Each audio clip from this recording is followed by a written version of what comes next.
नमस्कार बंधुरा स्मृतिरेखा क्रिएशने आपनादेर सबाइके स्वागत जानाई। आज आमी आपनादेर साथे एकटा भर्तार रेसिपि शेयर करब। भातेर साथे एई भर्ता खेते किन्तु खूब भालो लागे। बानानो तो भीषणई सहज और झटपट तैरिओ करे नेওয়া যায়। गरम भातेर प्रथम पाते किन्तु एरकम एकटा भर्ता थाकले आर किछुर प्रयोजन हय ना, एतटाई टेस्टी हय एई भर्ता। आसुन देखे नेওয়া যাক आमार आजकेर एई भर्तार रेसिपि।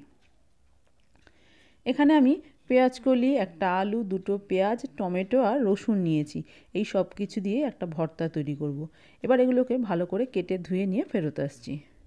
গ্যাসে কড়াই গরম করে নিয়েছি। এবার এর মধ্যে দিয়ে দেব কেটে রাখা পেঁয়াজ কলিগুলো।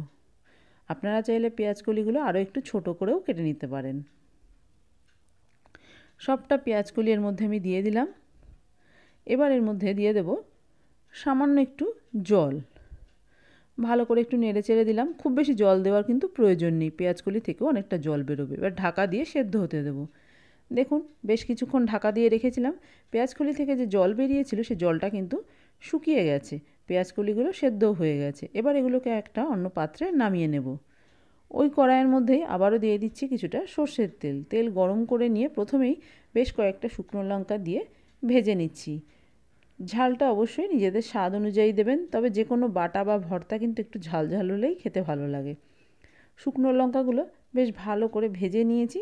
এবার এই ভেজে নেওয়া লঙ্কাগুলোকে একটা অন্য পাত্রে তুলে নেব।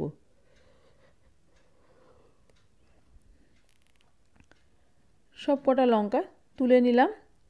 এবার এই তেলের মধ্যে দিয়ে দিচ্ছি কালো জিরে। কালো জিরেটা একটু ভেজে নিয়ে দিয়ে দিলাম রসুন। গোটা রসুন এখানে দিচ্ছি। ভেজে নেব, তবে রসুনগুলো যেন বেশি লাল করে না ভাজা হয়, কাঁচা গন্ধটা চলে গেলেই ভাজা হয়ে যাবে। একটু নেড়ে চেড়ে রসুনগুলো ভেজে নিয়েছি।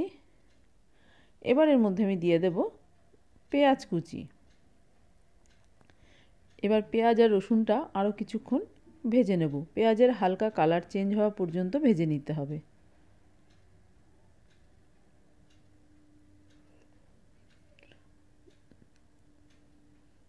এবার এর মধ্যে আমি দিয়ে দিচ্ছি দুটো কাঁচা লঙ্কা। আপনারা এখানে কিন্তু শুকনো লঙ্কার পরিবর্তে কাঁচা লঙ্কা দিয়েও তৈরি করতে পারেন, তবে যে কোনো ভর্তাতে একটু শুকনো লঙ্কা দিলে কিন্তু খেতে ভালো লাগে। দেখুন সব কিছু বেশ ভাজা হয়ে গেছে। এবার আমি এগুলোকেও তুলে নেব। এদিকে শুকনো লঙ্কাগুলো সামান্য একটু লবণ দিয়ে ভালো করে ডলে রেখেছি। ওই প্লেটের মধ্যেই আমি এই সব ভাজাগুলোকেও তুলে নিচ্ছি। সব তুলে নিয়েছি। এবার কড়াইয়ের মধ্যে দিয়ে দিচ্ছি আলু। সব কটা আলু দিয়ে দিলাম। এবার এর মধ্যে দিচ্ছি লবণ আর সামান্য একটু হলুদ। আপনারা চাইলে কিন্তু এখানে আলুর পরিমাণটা একটু বাড়িয়েও দিতে পারেন। ভালো করে একটু নেড়ে চেড়ে দিচ্ছি।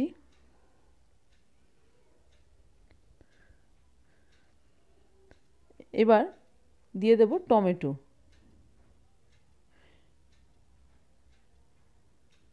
কড়াইটা ঢাকা দিয়ে আলু সেদ্ধ হওয়া পর্যন্ত রান্না হতে দেব। দেখুন বেশ কিছুক্ষণ ঢাকা দিয়ে রেখেছিলাম। এবার ঢাকনা খুলে আলুগুলো একটু দেখে নিচ্ছি। আলুগুলো প্রায় সেদ্ধ হয়ে গেছে, একটু শক্ত আছে। এবার উল্টে দিচ্ছি, দিয়ে আর কিছুক্ষণ রাখলেই কিন্তু একদম সেদ্ধ হয়ে যাবে। আর আলুগুলো ঠিকঠাক সেদ্ধ করে নিতে হবে, শক্ত থাকলে কিন্তু ভর্তাটা ভালো লাগবে না। আর টমেটো তো ভীষণই নরম সবজি, চটপট সেদ্ধও হয়ে গেছে। আবারও একটু ঢাকা দেব, তবে তার আগে এর মধ্যে সেদ্ধ করে রাখা পেঁয়াজ কলিগুলো দিয়ে দিচ্ছি। পেঁয়াজ কলিগুলো দিয়েও একটু নেড়েচেড়ে ভেজে নেব, তবে খুব বেশি লাল করে ভাজবার দরকার নেই, একটু কিছুক্ষণ একটু নেড়েচেড়ে ভেজে নিলেই হয়ে যাবে।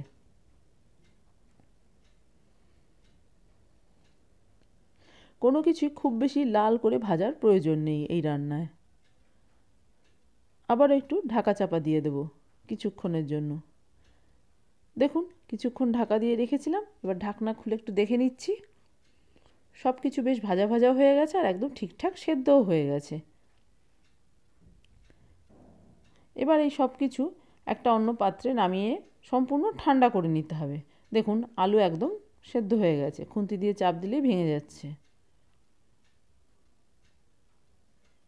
গ্যাসের ফ্লেমটা আমি অফ করে দিয়েছি। এবার আমি কড়াইয়ের থেকে সব কিছু নামিয়ে নেব। দেখুন কড়াইয়ের থেকে নামিয়ে একটা থালার মধ্যে নিয়ে সব কিছু একদম ঠান্ডা করে নিয়েছি। এবার এর মধ্যে দিয়ে দিচ্ছি পেঁয়াজ কুচি। এবার সব কিছু খুব ভালো করে মেখে নেব। প্রথমে আলুগুলোকে একটু ভালো করে মেখে নিচ্ছি। আলু ভালো মতো সেদ্ধ হয়ে গেলে মাখতে কোনো অসুবিধা হবে না।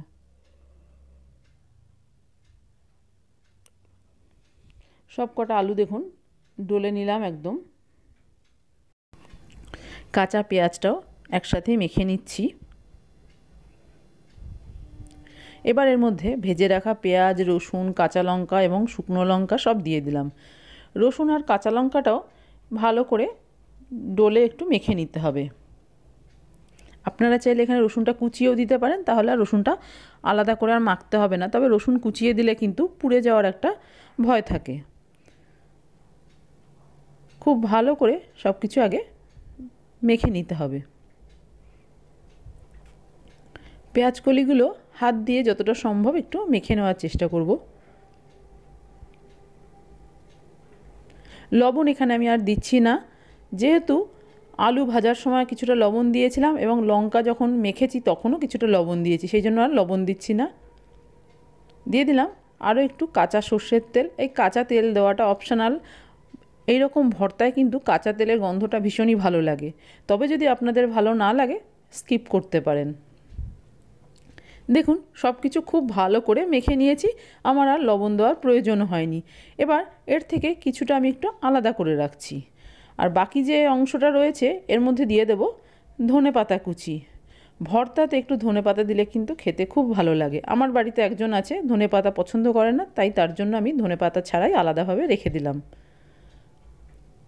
ভর্তা একদম রেডি হয়ে গেছে। এবার গরম গরম ভাত আর এই ভর্তা দারুণ লাগে খেতে। তৈরি হয়ে গেছে আমার আজকের রেসিপি পেঁয়াজকলি ভর্তা। সহজভাবে চটপট হয়ে যায়। পেঁয়াজকলি আমরা ভাজা খাই, বিভিন্ন রকম তরকারি খাই, একবার এইভাবে ভর্তা করে খেয়ে দেখতে পারেন, ভীষণই ভালো লাগে। একটু ঝাল ঝাল হয়, দারুণ টেস্ট। আমার আজকের এই ভর্তার রেসিপি আপনাদের কেমন লাগলো বাড়িতে করে দেখতে পারেন। ভালো লাগলে একটা লাইক, শেয়ার, কমেন্ট করবেন। আর আপনি যদি আমার চ্যানেলের নতুন বন্ধু হয়ে থাকেন তাহলে আপনার কাছে একটাই অনুরোধ, আমার চ্যানেলটা সাবস্ক্রাইব করে আমার পাশে থাকার। আপনারা ভালো থাকবেন। আপনাদের সাথে আমার আবার দেখা হবে অন্য কোনো নতুন ভিডিওতে, নতুন কোনো রেসিপির সাথে।